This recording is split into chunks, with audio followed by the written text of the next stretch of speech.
Hi everyone, this is Carolyn Speaks, the State of Our World, on Tuesday, September 15th, 2020. So what is it? Well, unfortunately the virus is still with us. As earlier this evening we had 6,612,262 confirmed cases in the United States and 196,615 fatalities from this virus. And Trump and his administration still downplaying it, say it's a hoax, it's fake news, it's going to go away, it's not serious. Open up the country, get the economy going so I can win this re-election. Well, it's not going to happen. One thing I don't understand is how sports teams can get all their members tested whenever they want to, whereas us ordinary citizens can't. Don't understand that at all. The really have to practice social distancing. Wear a mask whenever you go out in public. Only go out when you have to, like to go to the drugstore, the doctor, or the grocery store. And, you know, protect vulnerable groups of people, like those in nursing homes, retirement homes, assisted living homes, veterans homes. Those who are homeless, who are living in the street or in a shelter. Farm workers, agricultural workers, those living in detention centers, jails, and prisons. Those who are essential workers. First responders, healthcare workers. All these people have to be protected. I don't think that you can define many of the industries the government is defining as essential businesses. I don't know how you can define them that. For instance, the meatpacking industry, you don't have to eat meat. You can eat grains and cereals and fruits and vegetables. You don't have to eat meat. You don't have to murder innocent animals, whether they be of birds or animals or fish or mammals. You don't have to kill them for food. Grains, cereals, pasta, fruits and vegetables, and dairy substitutes. There are many. You can have dairy substitutes made with, like for instance with milk. A milk substitute is soy milk or almond milk or coconut milk. So there are a lot of substitutes. And there's tofu that can be used. You can have all kinds of delicious meals. You're going to get a meal that looks like it's it's like fish or meat or poultry. And you don't have to kill an animal. It's an animal to get that. Alright, now, also, we have to think of others and not be racially divided. There is police brutality in our country. George Floyd was an innocent African American man in Minnesota who was murdered by a white police officer, and that set off protests, which are still ongoing. We do have a problem of racism in this country. We have a racist president and administration. We have to have a really good immigration reform and not restrict immigrants to those from Northern Europe or Western Europe. And we have to don't force anyone to work in a job that's going to make them sick or kill them. Teaching can be done remotely. Students can learn remotely. We just have to provide all students with the tools they need, computers and internet access, high-speed internet access. And then it'll work very nicely. I'm talking about the United States. There are parts of the world where most people don't even have electricity or running water. But right here in the United States, those are all things that people have or that can be provided. On Native American reservations, there are those who do not have running water or electricity. We could return all the land to the Native Americans. And then that would solve one problem. But Native Americans deserve to get their land back and their rights back. And the post office is an essential part of our government, and the Republicans are trying to kill it. They need about $25 billion. Also have to repeal that horrible law from 2006 that restricts what the post office could do, such as postal banking, and that required the post office to pay retiree benefits 75 years in advance. So we have to repeal that law and give the post office what it needs, because it is for all of us. And do you know a lot of veterans who work at the post office?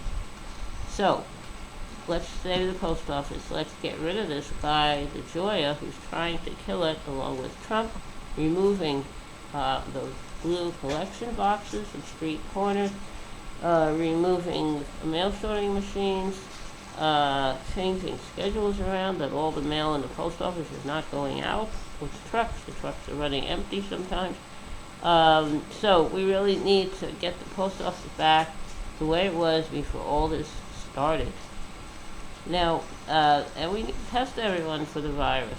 You test positive, trace your contacts, and if those contacts test positive, trace their contacts, and get everyone treated and well, quarantined. Now, those are simple things to do. Do you know that back in 1919, during World War I, we had a flu here. Flu pandemic started in the Midwest on an army base, and the soldiers spread around the U.S., and the soldiers went out on the troop ships, infected, and they infected everybody else. About 60 million people, I am told, passed away from that virus. In the United States, we had about 600,000 who passed away from the virus. Here in the U.S., we're approaching 200,000. We have 196,615 fatalities right now. So how can we change this? Well, there's an election coming up in November. We have to get leaders that will protect all of us, not just a select few. And so make sure you're registered to vote, and then learn about the issues that will be on your ballot and the candidates who will be on your ballot. And if you don't have one already, haven't done this yet, request an absentee ballot. Fill it out as soon as you get it and mail it in as soon as possible, because there are delays with the post office, and every county in the country has different rules as to how the vote will be counted and when it has to be received. So receive it, fill it out, and mail it back. Of course, Trump is complaining that mail-in ballots is rigged. It's fraudulent. And then, even though he votes by mail, and then he's complaining that the collection boxes, drop boxes, put out by what county puts it out by their polling places, so people don't actually have to go in, they can just drop the ballot off. Oh, those are tainted or something, not safe. So he's putting out all this stuff to scare people, and some people are getting scared. People do realize the post office has delays, so we have to fix all this. Now, the other day I mentioned farm workers. They have a triple problem. First of all, in California, most of the farm workers in California are what they call undocumented. So they don't have any benefits. They don't get unemployment insurance, so they don't work. They don't get health care. They don't get the stimulus payments that went out to a lot of people. The first stimulus bill, hopefully there'll be another one to help people. So they don't get any of that stuff. So if they don't work, they don't get paid. And California has very strict laws to protect farm workers from the heat, but a lot of growers don't abide by that. And then there are laws in California now passed because of the virus. They have to have social distancing, have to wear a mask. The growers aren't providing that. So there's definitely a problem here. So the farm worker, agricultural worker, can be made sick by the coronavirus and by excessive heat, working in excessive heat. And a new thing is the wildfires in California.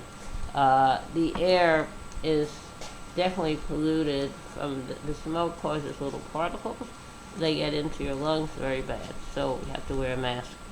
So there's three things that affect the farm workers. So we have to protect them. And we have to, there is the United Farm Workers Union, and they do have contracts with the various growers in California. But evidently it's not enough because they have dishonest growers and the rules are not enforced.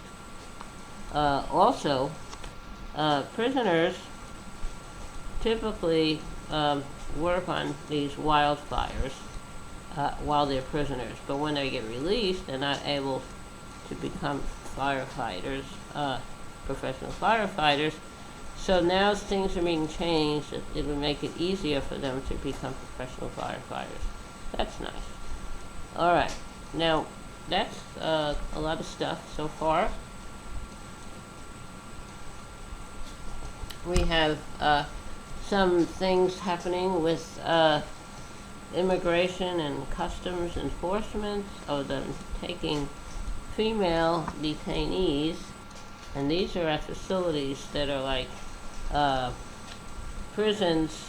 They're like private prisons, private detention centers, and they're the female detainees told they're getting some kind of an exam, and then some of them have ended up getting a hysterectomy without them, with their permission or their knowledge.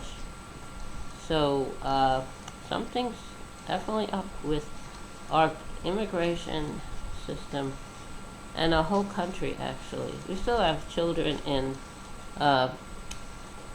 detention centers. We have children being deported. I don't know if they're being deported with their guardians or not.